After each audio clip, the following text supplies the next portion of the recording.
Para realizar las mediciones de pulso tenemos la temporal, tenemos la carotidia, tenemos la braquial, la radial, el popliteo.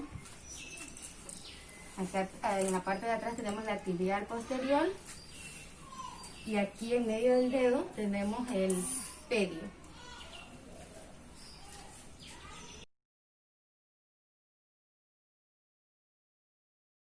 Para tomar los focos de ocultación cardíaca, lo hacemos en la zona aórtica, en la zona pulmonar, en la zona mesocárdica, en la zona tricúspide y en la zona mitral.